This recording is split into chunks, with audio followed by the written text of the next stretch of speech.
अस्सलाम वालेकुम स्टूडेंट्स, कैसे हैं आप सब? ठीक है बेटा। देखें, आज हमने जो स्टार्ट करना है the mechanism of SN1 reaction. अच्छा, सबसे पहले ये बात करने से पहले मैंने आपके सामने एक रिएक्शन लिखा हुआ है जिसमें टर्शरी अल्काइल कार्बन जो है वो ब्रोमीन से जुड़ी हुई है, और यहाँ पर मैंने न्यूक्लियोफाइल लिखा हुआ है OH नेगेटिव। ओके, अगर प्रीवियस रिएक्शन को हम यूज़ करते हुए SN2 को, जो कि क्या था SN2 को यूज़ करते हुए अगर हम इस रिएक्शन को प्रोसीड करवाएं तो OH जो है वो ब्रोमाइड के साथ एक्सचेंज हो जाएगा, और हमारा जो प्रोडक्ट है वो कुछ इस तरह का होगा।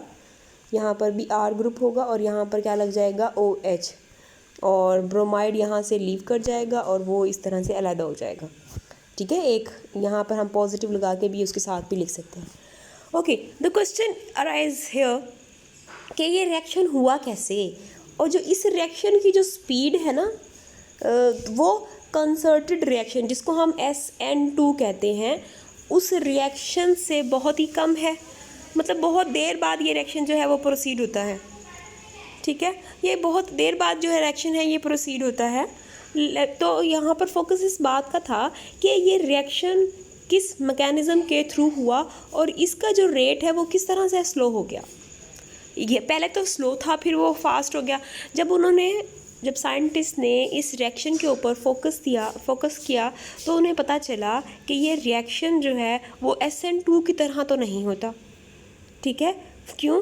क्योंकि उन्होंने ये बात किस बुनियाद पे कही वो हम सारी बातें भी वन बाय वन डिस्कस कर लेंगे, लेकिन मैं आपको बता दूं यहाँ पर जो प्रोडक्ट हमें मिल रही है वो 50% जो है वो क्या थी, वो अपने स्टार्टिंग मटेरियल के जैसे स्टीरियो रख रही थी, और 50% वो स्टार्टिंग मटेरियल से इन्वर्स जो है वो स्टीरियो रख रही थी।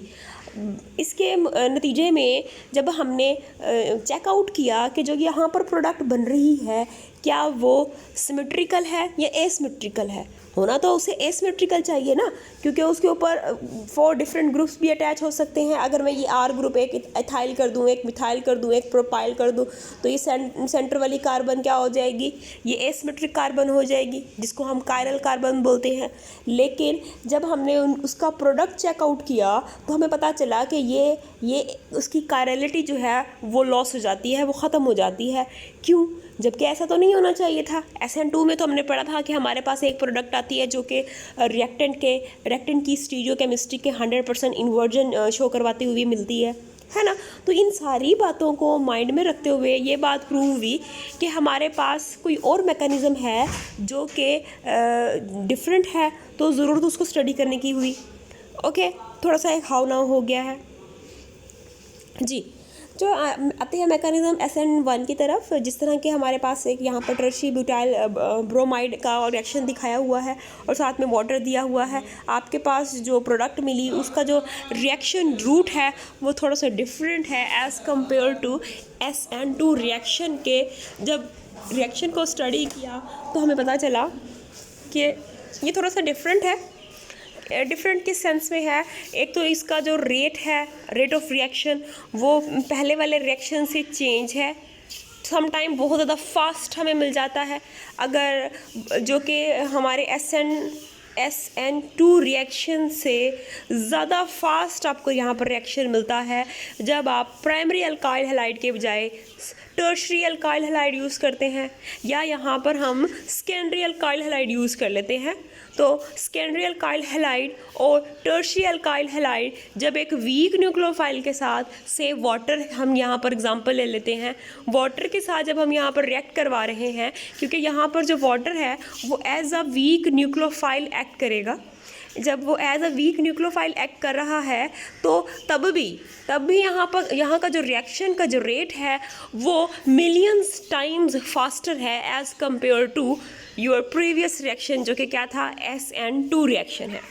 तो साइंटिस्ट ने कहा ज़रूर यहाँ पर एक और मैकेनिज़्म इन्वॉल्व है। जब उस मैकेनिज़्म को स्टडी किया तो उन्होंने कहा कि ये 2 स्टेप्स पे मुश्तमिल है। एक स्टेप का नाम जो है हमने कहा कि ऐसे समझो, हमने कहा ये स्टेप नंबर 1 हो गया और स्टेप नंबर 2 हमने नाम दे दिया। ओके, अब हमने चेकआउट किया कि इसमें दोनों ही स्टेप फास्ट हैं या दोनों ही स्टेप स्लो हैं, किस तरह से है। तो मालूम हुआ कि पहला स्टेप जो है वो स्लो होता है, जिसमें क्या होता है, मैं आपके सामने एक रिएक्शन सबसे पहले आपको दिखा दूँ जी। ये आप लोगों की स्क्रीन के सामने रिएक्शन है। देखें कि यहाँ पर एक टर्शी मिथाइल टर्शी, देखें यहाँ पर मिथाइल है ना, और ब्रोमाइड के साथ ये रिएक्शन दिखाया गया है। ये देखिए पहला स्टेप यहाँ पर दिखाया गया है जो कि एक स्लो स्टेप है, जिसमें क्या होता है, सबस्ट्रेट में से लिविंग ग्रुप जो है वो लीव करता है और अपने एक पॉजिटिव जो स्पीशी है वो यहाँ पर प्रोड्यूस होती है, जिसको हमने क्या कहा कि दिस इज़ कार्बोकैटाइन। ये कार्बोकैटाइन यहाँ पर बन जाता है। ओके, अब देखें नाउ हियर कार्बोकैटाइन अपने आप को रीअरेंजमेंट शो करवाते हुए अपने पॉसिबल फीचर्स शो करवाएगा। मतलब ये हुआ कि स्टार्टिंग मटेरियल में जो कार्बन आपके सामने है, ये देखें ये वाली, यहाँ पर ये कार्बन जो है वो sp3 है, जबकि यहाँ पर sp3 कार्बन किस में कन्वर्ट होगी, इसके अंदर sp2 हाइब्रिडाइजेशन के अंदर। We know that sp2 hybridisation is planar geometry having. ये क्या होता है, इसकी ज्योमेट्री क्या होती है, प्लेनर होती है। Mean to say we can draw it on paper, इसको हम पेपर पे भी ड्रा कर सकते हैं। अब देखें यहाँ पर, ओके, अब यहाँ पर इसकी फ्रंट साइड भी रिएक्शन के लिए खाली है, इसकी बैक साइड भी रिएक्शन के लिए खाली है। तो अब जो आपका न्यूक्लियोफाइल है, जो कि हमने कहा here is weak nucleophile is water, अब वाटर जो है वो फ्रंट साइड से भी अटैक कर सकता है और वो बैक साइड से भी अटैक कर सकता है। तो इसलिए यहाँ पर 50% इन्वर्जन प्रोडक्ट आती है और 50% आपकी जो रेलिवेंट प्रोडक्ट आती है, जो कि सेम प्रोडक्ट होती है एज जैसे आपका स्टार्टिंग मटीरियल है। ओके, जिसको हम रिटेंशन बोलते हैं, यानी रिटेन प्रोडक्ट आई है। 50% रिटेंशन प्रोडक्ट और 50% इन्वर्जन प्रोडक्ट। आपको थोड़ी सी हाव नाव हो गई होगी इस रिएक्शन को देख के। चलें, अब देखो यहाँ तक हम पहुँचे कि हमारे पास ये sp2 हाइब्रिडाइजेशन का एक कार्बोकैटाइन आता है। अब कार्बोकैटाइन जो होता है वो स्टेबल होता है थोड़ा सा, क्यों? क्योंकि पॉजिटिव चार्ज उस कार्बन पर है जो कि मज़ीद 3 ऐसी कार्बन से जुड़ी हुई है जो कि चार्ज डोनेटिंग ग्रुप है। We know that every methyl group is a charge donating group. यहाँ पर हर मिथाइल ग्रुप जो है वो चार्ज डोनेट करता है। ओके, हमने पढ़ा था कि प्राइमरी कार्बोकैटाइन से ज़्यादा स्टेबल है सेकेंडरी कार्बोकैटाइन। ये मैं कार्बोकैटाइन का बता रही हूँ आपको जी, जिनके ऊपर पॉजिटिव चार्ज होगा। जैसे कि ये प्राइमरी है तो ये कुछ इस तरह से होगा, CH2 यहाँ पर हमने डाल दिया पॉजिटिव, तो ये एक प्राइमरी कार्बोकैटाइन है। अब मैं अगर इसको सेकेंडरी बनाऊंगी तो सेकेंडरी कैसे बनता है, जिस कार्बन पर पॉजिटिव चार्ज है आप उसके नंबर ऑफ़ हाइड्रोजन्स को मिथाइल ग्रुप के साथ चेंज करते जाएंगे। अब मैं एक और बना देती हूँ, ये देखें CH3। अब यहाँ पर मैंने H डाल दिया और इसके ऊपर मैंने पॉजिटिव डाल दिया, ठीक है। अब ये क्या है, ये आपका सेकेंडरी कार्बोकैटाइन है और ये आपका प्राइमरी कार्बोकैटाइन है, और टर्शी जो है वो आपके सामने ही है। अब मैं इसको रेस कर रही हूँ ताकि आपको जो मैं लिख रही थी वो समझा दूँ। ठीक है, तो प्राइमरी से ज़्यादा स्टेबल कार्बोकैटाइन किसका, सेकेंडरी का, और सेकेंडरी से स्टेबल किसका होता है, टर्शरी का। ठीक है, तो हमें एक बात याद रखिएगा, SN1 रिएक्शन के लिए आपको पता चलेगा कि टर्शरी सबसे ज़्यादा रिएक्शन शो करता है फास्टली, और उसके बाद 50% ये जो है वो SN1 शो करेगा और 50% ये यहाँ पर हम लिख देते हैं SN2। याद रहे कि SN2 रिएक्शन के लिए आपको प्राइमरी अल्काइल हैलाइड की ज़रूरत होती है, जबकि आपको SN1 रिएक्शन करने के लिए आपको टर्शी अल्काइल हैलाइड की ज़रूरत होती है। ये बातें हमने अपनी याद करने के लिए पॉइंट्स बनाए हैं, ठीक है। लेकिन ये बात जो हमारी थ्योरी है, जो हमारा लिटरेचर है, उसके पॉइंट ऑफ व्यू से हम 1 बाय 1 पढ़ेंगे। डोंट वरी कि ये कैसे हुआ, फिर उसके बाद क्या पॉइंट आया, उसके बाद किस साइंटिस्ट ने क्या कहा, वो तो मैं आपको पढ़ाऊंगी। लेकिन ये सारी चीज़ें हमने याद भी तो करनी है ना, तो याद करने के लिए मैं आपको बता रही हूँ कि SN1 रिएक्शन जो है वो सेकेंडरी 50% शो करते हैं, जबकि हमारे पास टर्शियल अल्काइल हैलाइड होते हैं वो 100% शो करते हैं। और उसके अलावा यहाँ पर आप देख सकते हैं SN2 रिएक्शन जो है 1 स्टेप रिएक्शन है, जिसमें रिएक्टिंग मटेरियल जो है वो टेक पार्ट लेते हैं। रिएक्शन टूटता भी उसी रिएक्शन में है और नया बनता भी उसी में है, कंसर्टेड जिसको बोलते हैं। अगर आपसे कोई पूछ रहे what is the concerted reaction, तब आपने उसके अंदर SN2 लिखना होता है, क्योंकि कंसर्टेड रिएक्शन का मतलब ये है कि बॉन्ड ब्रेकेज और बॉन्ड फॉर्मेशन सिमिल्टेनियसली हो रही होती है, ठीक है, बैक वक्त एक ही टाइम पे हो रही होती है, बॉन्ड का टूटना भी और नए बॉन्ड का बनना भी। ओके, ये तो सारी बातें आपको बता दी, समझ में आ गई होंगी आपको। सो आप यहाँ देख सकते हैं कि OH ने इसके साथ रिएक्ट किया और फास्टर रिएक्शन शो करवाया और प्रोटॉन ट्रांसफ़र हो गया, यहाँ से इसने अटैक किया, यहाँ पर तो हमें सिर्फ प्रोटॉन ट्रांसफ़र कराना है कि दूसरे वाटर मॉलिक्यूल इसका प्रोटॉन ले लिया और आपके पास ये फाइनली प्रोडक्ट आ गई। समटाइम ये OH की जगह हम H2O की जगह हम OH नेगेटिव भी लिख सकते हैं, क्योंकि वाटर में से सिर्फ न्यूक्लियोफाइल अगर बात करें तो वो क्या होता है, OH नेगेटिव होता है। लेकिन अगर आप पूरे वाटर का भी अटैक करवाएंगे तो अब आपने उसमें से क्या करना है, आपने लास्ट में यहाँ से प्रोटोनेशन जो है वो उसकी हमने यहाँ से वाटर को हाइड्रोनियम आयन की फॉर्म में यहाँ से निकाल देना है। आई थिंक सो ये रिएक्शन आपको समझ में आ गया होगा। नहीं भी समझ आया तो आप ये जो वीडियो है वो रिवर्स पे जाकर दोबारा से सुनेंगे तो इंशाल्लाह आपको समझ में आ जाएगा। चलिए हम जो है दोबारा से बात स्टार्ट करते हैं।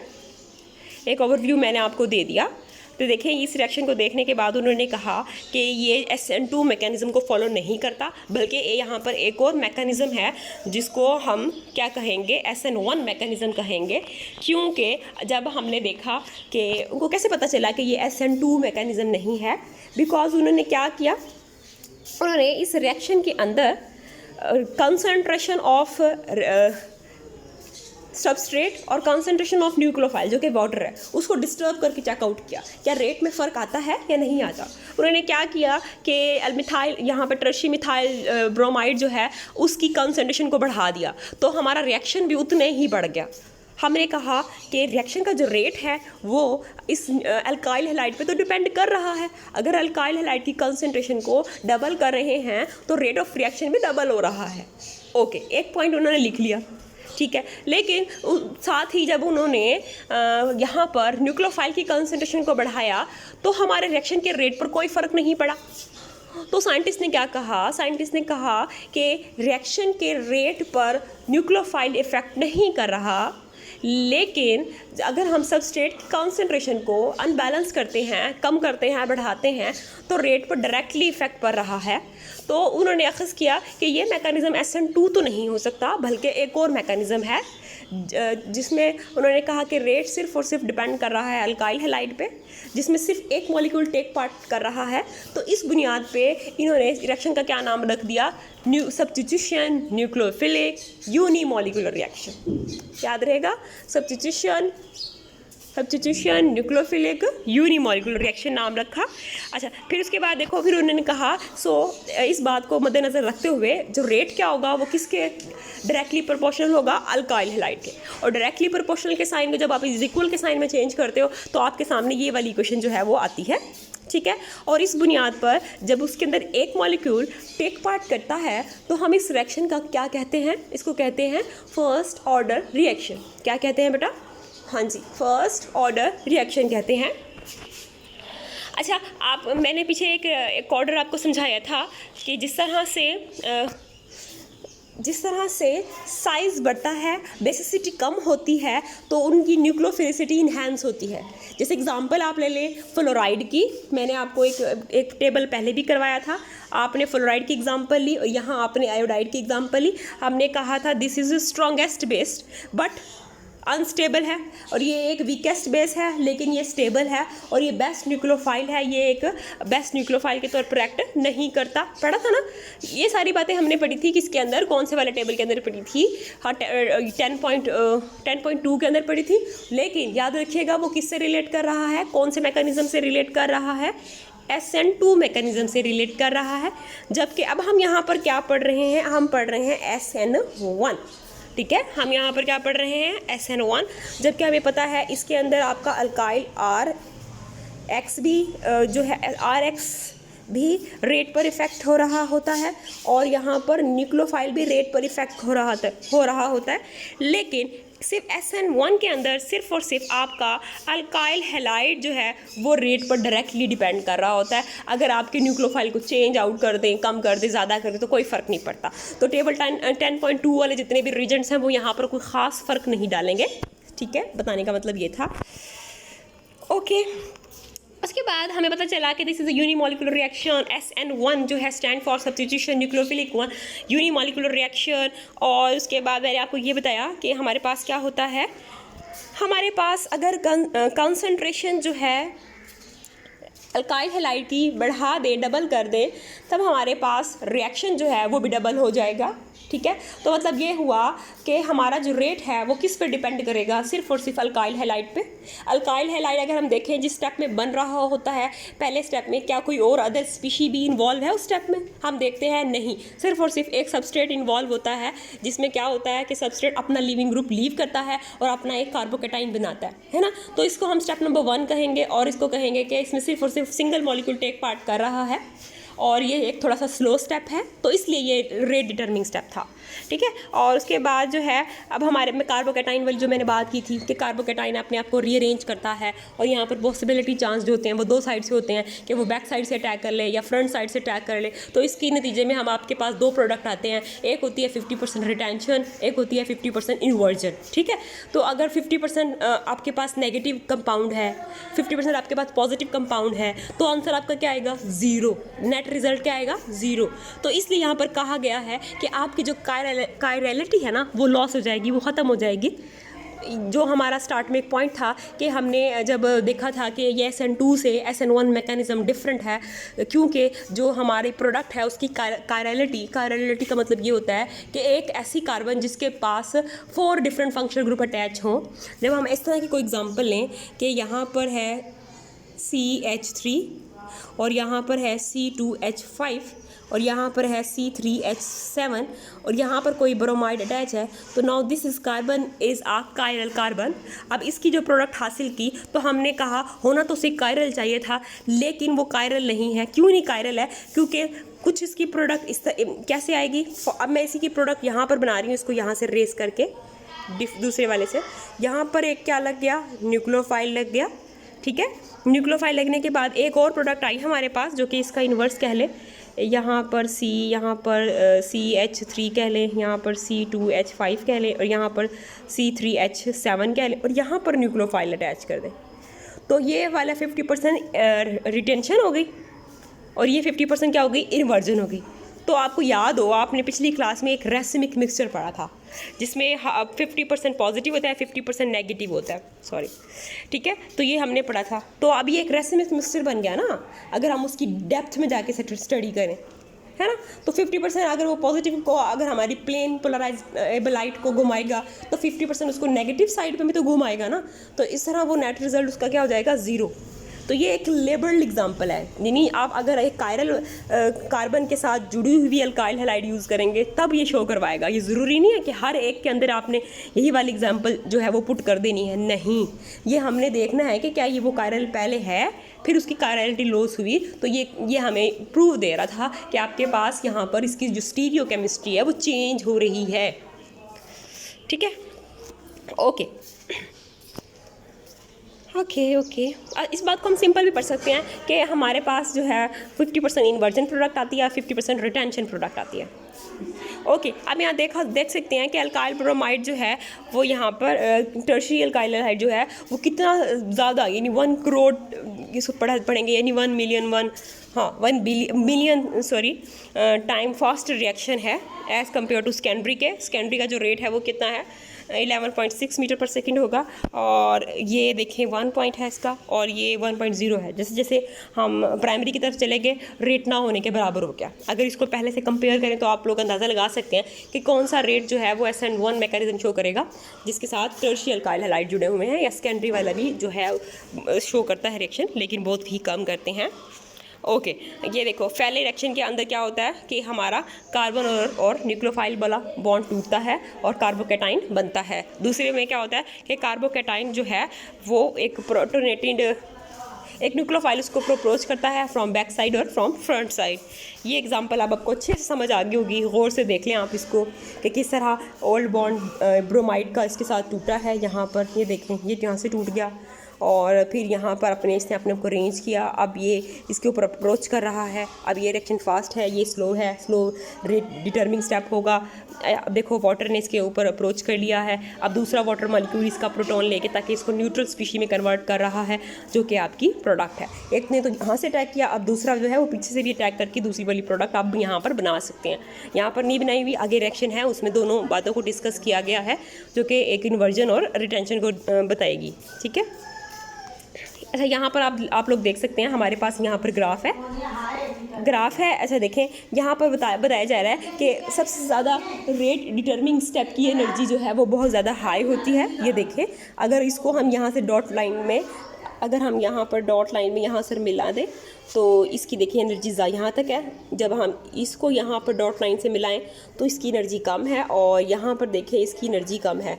जिसकी एनर्जी कम होती है वो एक क्या कहेंगे हम, स्टेबल स्पीशी बन जाएगी, स्टेबिलिटी की तरफ जाएगी। जिसकी एनर्जी कम होती है वो कंपाउंड स्टेबल होता है या वो सिचुएशन स्टेबल होती है। ठीक है, अब यहाँ पे देखें रेट डिटर्मिंग स्टेप जो है आपका वो हाई एनर्जी पे होता है, तो मतलब उसके बाद जो है वो जल्दी से रिएक्शन शो करवाएगा। ये किस बात की तरफ इशारा कर रहा है, वो ये बताना चाह रहा है कि ये स्टेप स्लो है और ये स्टेप फास्ट है, क्योंकि इसकी एनर्जी जो है वो बहुत ज़्यादा थी, तो इसलिए इसको जाने के लिए भी थोड़ा टाइम लगा एनर्जी को गेन करते हुए। लेकिन जब उसने एनर्जी को गेन कर लिया तब वो बहुत ही स्टीप करके साथ जल्दी से फास्ट रिएक्शन शो करते हुए अपना न्यूक्लियोफाइल के साथ अटैक कर लेगी, अटैच हो जाएगी। तो देखें, ये देखें यहाँ पर ये कार्बोकैटाइन इंटरमीडिएट जो है देखो फ़ौरन स्टीप करने के साथ बन गया।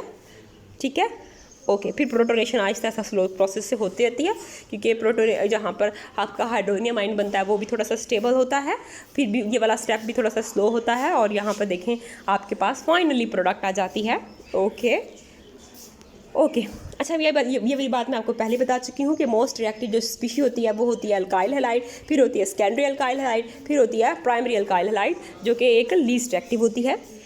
ओके, उसके बाद जो मैंने आपको बात बताई कि हम एक और रिएक्शन के ज़रिए इस बात को डिस्कस करने वाले हैं, जो कि ये है, ये देखें, ये आपका स्टार्टिंग मटीरियल है जो कि आपका टर्शी मिथाइल ब्रोमाइड है। ठीक है, अब से देखो, अब यहाँ पर ब्रोमाइड अटैच हो रहा है। अब दो रिएक्शन आपको दिखाए हुए हैं, एक दिखाया हुआ है ए साइड से, एक दिखाया हुआ है बी साइड से। ठीक है, अब ये डिफरेंट, अब देखो ये अगर इस साइड से अप्रोच करता है, अगर ये आपके इस साइड से अप्रोच करेगा, ये उसके बैक साइड से अप्रोच करेगा, तब आपके सामने दो रिएक्शन नज़र आ रहे हैं। एक जो है आपका ये वाला, एक है ये वाला। अब देखो यहाँ पर OH ने इसके साथ अटैच किया। सबसे पहले तो क्या होगा कि जो हमारा कार्बन और हेलोजन वाला बॉन्ड है वो ब्रेक होगा, और उसके नतीजे में क्या बनी, उसके नतीजे में बनी है कार्बोकैटाइन। क्या बनी, कार्बोकैटाइन बनी। ठीक है, कार्बोकैटाइन के बाद अब हम यहाँ पर हमारा वीक न्यूक्लियोफाइल जो कि वाटर है वो रिएक्ट करेगा। ठीक है, रिएक्ट कर रहा है, ये देखो यहाँ पर और यहाँ पर वाटर इसके साथ अटैच हो गया है। ठीक हो गया। अच्छा, वाटर यहाँ पर अटैच होने के बाद you can see here mentioned here same configuration as alkyl halide. यहाँ पर ये वाली इसकी जो इलेक्ट्रॉन कॉन्फ़िगरेशन है वो हमारे अल्काइल हैलाइड की बिल्कुल एक जैसी ही है, लेकिन यहाँ पर जो कॉन्फ़िगरेशन आ रही है, यहाँ पर लिख भी दिया है कि इन्वर्टेड कॉन्फ़िगरेशन। अब आप ये किस तरह से पता लगाएंगे कि this is inverted, this is retain configuration? Okay, you can check here, you can see the direction of bond here and you can see the direction of bond here. You can check here. Okay, you can check here the direction of bond in right side and here the direction of bond in the left side. So check out the direction of bond in starting material. In which side? In which side? Left side. So left side वाला क्या हुआ? Retain हुआ। अब देखो यहाँ पर ये invert हो गया, तो मतलब ये इन्वर्जन प्रोडक्ट हुई। तो आप समटाइम इस तरह से भी अपना जो है वो आइडिया लगा सकते हो और अपने क्वेश्चन का जो आंसर है वो ठीक से दे सकते हो। ठीक है, ओके। उसके बाद आप लोग देख सकते हो कि एक और रिएक्शन जो है वो यहाँ पर शो करवाया हुआ है, और उसके अंदर रिएक्शन मैकेनिज्म नहीं दिया, सिर्फ प्रोडक्ट शो करवाई है। यू कैन सी हियर, ये देखिए वाटर जो है वो रिएक्ट कर रहा है, और ब्रोमाइड जो देखिए, अब ये वाली कॉन्फ़िगरेशन इस साइड पे थी, राइट साइड पे थी, अब वो यहाँ पर अगर करें तो ये उसका मिरर इमेज है, ये उसका इन्वर्स है। अगर ये R है तो ये क्या होगा, S होगा। अगर ये S है तो ये क्या होगा, R होगा। Did you know about R, S? R for rectus, S for sinister, ठीक है। ये हम प्रायोरिटी ऑर्डर सेट करते हैं। अगर वो क्लॉकवाइज घूमेगा, ठीक है, राइट साइड पे घूमेगा तो उसको रेक्टस कहते हैं। अगर वो एंटी क्लॉकवाइज घूमेगा तो उसको हम सिनिस्टर यानी एस बोलते हैं। ये ऐसी कॉन्फ़िगरेशन के लिए ज्योमेट्री हम डिसाइड करते हैं जो कि एक ही कार्बन के साथ जुड़ी हुई हो। समटाइम वो कायरल भी हो सकती है, समटाइम वो कायरल नहीं भी हो सकती है, लेकिन समटाइम कायरल ही होती है। ओके, तो आपको यहाँ पता चल गया होगा कि आपने किस तरह से देखें, यहाँ पर ये इसकी है लेफ्ट साइड, राइट साइड पे, और यहाँ इसकी कॉन्फ़िगरेशन होगी राइट साइड पे। लेकिन यहाँ पर वेल जैसे ही रेक्टेंगल के अंदर थी, यहाँ पर वैसी ही कॉन्फ़िगरेशन है। तो आपको पता चला, बिल्कुल ठीक कहा। ये हमारी कॉन्फ़िगरेशन हो गई स्टीरियो के लिहाज से, और ये हमारी कॉन्फ़िगरेशन, हमने एक रिएक्शन लिखा हुआ है जो कि फिशन रिएक्शन के मुताबिक है, जिसमें हम वर्टिकल और हॉरिजेंटल लाइन के ज़रिए बॉन्ड्स को शो करते हैं। ये देखें, you can see here. Okay, so now there is two problems. Problem number 13 here.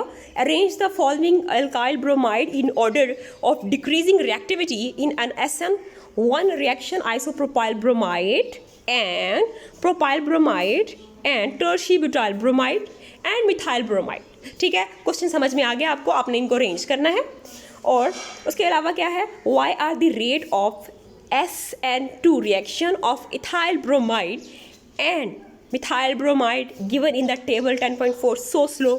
तो आप बताएंगे, रीज़न बताएंगे कि इथाइल ब्रोमाइड और मिथाइल ब्रोमाइड स्लो रिएक्शन क्यों देते हैं। मैं आपको एक आइडिया देती चलती हूँ यहाँ पर, क्योंकि SN2 रिएक्शन के लिए आपको प्राइमरी अल्काइल हैलाइड की ज़रूरत होती है। Now here we are discussing here SN1 mechanism. We know that in SN1 mechanism, in first step carbocation will form, and which one carbocation is stable? Primary carbocation stable, और secondary carbocation stable, और tertiary carbocation stable.